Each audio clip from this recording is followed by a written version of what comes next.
Ini ngomong-ngomong mengenai tadi bohong ya, ini fakta mitos nih tadi kita sudah bahas, sempat kita ulang lagi ya, bahwa orang-orang yang dengan gangguan kejiwaan itu akan mempercayai kebohongannya sendiri, itu sampai nggak bisa dibedain antara realita, kenyataan sama kebohongannya.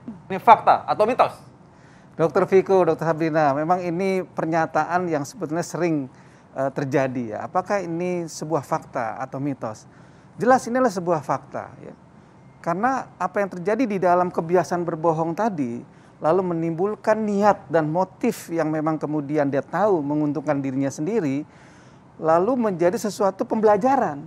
Nah, ketika pembelajaran ini kemudian diulang-ulang, akhirnya dia udah nggak merasa lagi itu udah kebohongan. Karena dianggap itu udah sebagai suatu hal yang bagi dia itu yang penting untung, gitu ya. Sehingga tanpa sadar udah menjadi refleks jadinya. Nah, ketika sudah menjadi refleks, sudah mengakar, dan itu akan menjadi kepribadian nantinya. Nah, kalau udah jadi kepribadian, maka itu akan lebih sulit untuk menjadikan dia berubah karena karakter itu sudah terbentuk menjadi sesuatu pola. Jadi mulai dari berbohong, tapi berimbas pada suatu keuntungan-keuntungan, lalu menjadi pengulangan-pengulangan, akhirnya membentuk karakter, dan akhirnya kemudian udah mengabaikan dampak-dampak yang merugikan di pihak luar pun dia tidak pertimbangkan lagi. Nah, kalau misalkan ada pembenaran misalnya, dia bilang bahwa ini adalah white lies atau kebohongan putih. Oh, ini kan demi kebaikan, maka saya berbohong. Itu bagaimana, Dok? Nah, ini juga sesuatu hal yang sering dikatakan berbohong yang putih gitu ya. Memang ada beberapa hal yang bisa terjadi ya. Contoh ketika perang ya. Ketika perang kan banyak tuntutan ketika orang mengejar siapa tokoh yang memang ingin dituju. Lalu setiap masyarakat ditanya, kamu tahu nggak siapa ini? Lalu dia mencoba untuk melakukan semacam sebuah perlindungan. Itu berbohong yang kita sebut kategori di masyarakat kita sebut putih. Atau seorang ibu, orang tua kepada anaknya. Mama lagi sakit ya? Enggak, mama nggak apa-apa gitu kan. Dalam rangka supaya anaknya juga jangan cemas. Jadi memang tentu ini harus hati-hati menerjemahkan istilah bohong putih. Karena dia tetap harus kita batasi pada suatu situasi yang betul-betul terbatas. Bukan menjadi suatu pola pengulangan yang akan dipakai dalam mencari keuntungan. Karena kan tadi bedanya ketika perang, ketika anak atau dengan orang tua, dia bukan mencari keuntungan, tapi melindungi bahkan seseorang yang memang akan menjadi sesuatu yang berbahaya kalau itu disampaikan pada konteks realitas. Baik, kata kuncinya sebenarnya adalah mencari keuntungan dan untuk kebaikan orang lain sebenarnya. Kalau white lies harusnya bukan untuk keuntungan sendiri, berarti yang namanya kebohongan baik bukan untuk keuntungan pribadi lah gitu ya. Betul.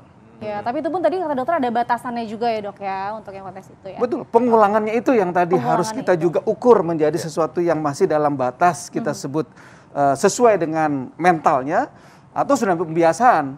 Kalau sudah menjadi tadi pengulangan pembiasaan itu yang jadi karakter dan bahkan kita sebut udah kepribadian antisosial itu Dokter Vito dan Dokter Sabrina.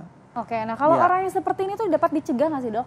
Contohnya misalkan punya teman nih, Dok, kita tahu nih dia suka berbohong, contohnya. Bisa dicegah nggak, Dok?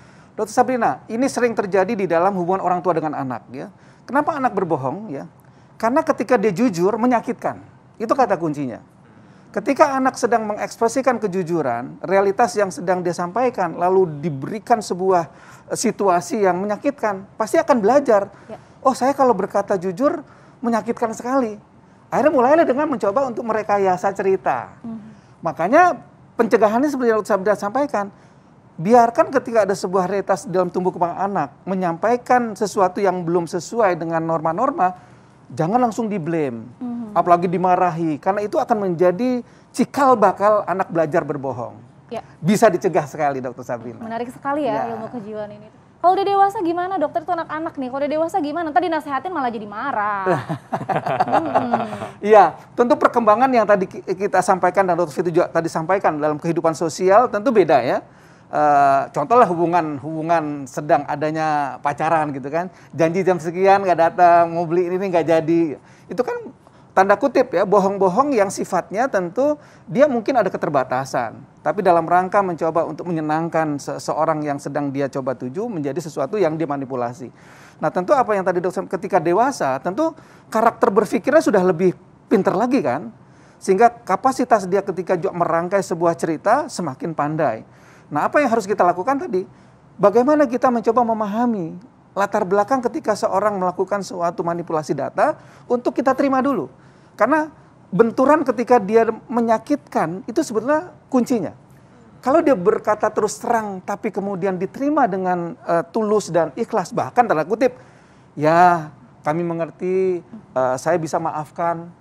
Itu akan mengalir menjadi perubahan. Oh ternyata enak juga ya, mengatakan kebenaran itu tidak menyakitkan. Validasi ya dokter ya? Iya, kira-kira begitu dokter. Berarti kalau kita mau menolong orang yang kita curigai, kayaknya ini perbohongnya udah bukan sekali dua kali, bukan khilaf deh. Kayaknya memang udah jadi penyakit kali ini ya. Gak takutnya gangguan kejiwaan. Ya. Berarti kita harus biasa menjadi teman yang baik untuk mendengar curhatan mereka juga ya. Betul sekali. Oke, baik. Nah sekarang mungkin tipsnya bagi pemirsa di rumah, bila kita menghadapi orang-orang yang kayaknya suka bohong nih, gimana caranya kita menyikapi itu? Ya, baik. Yang pertama tadi ya, kebesaran hati kita melihat manfaat dan mudaratnya, atau untung ruginya pada suatu kejadian. Katakanlah anak pulang sekolah ya, dia melakukan sesuatu hal yang kita tahu dia cerita bisa bohong nih ya.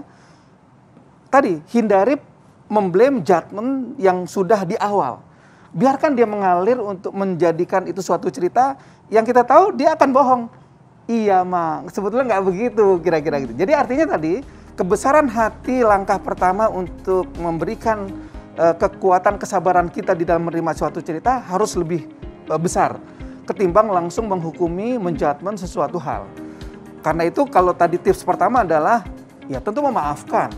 Memaafkan bukan berarti kemudian membenarkan kesalahannya. Ini yang sering keliru. Orang sering kemudian memaafkan tapi kemudian membenarkan bahkan apa yang dia lakukan. Itu salah ya.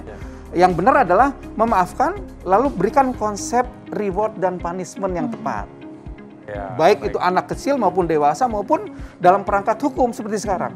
Berikan reward dan punishment sesuai. Apa yang kemudian dia salah dan bohong harus kita tempatkan pada tempatnya. Baik, terima kasih Dokter Vidi. Ya, baiklah. Mudah-mudahan Anda semua tetap sehat, baik jasmani maupun secara rohani, artinya secara mental, secara psikis juga harus sehat. Kita pamit undur diri untuk hari ini, besok kita akan kembali lagi. Saya Dr. Vita Damai. Saya Dr. Sabrina Raisa. Indonesia hidup sehat.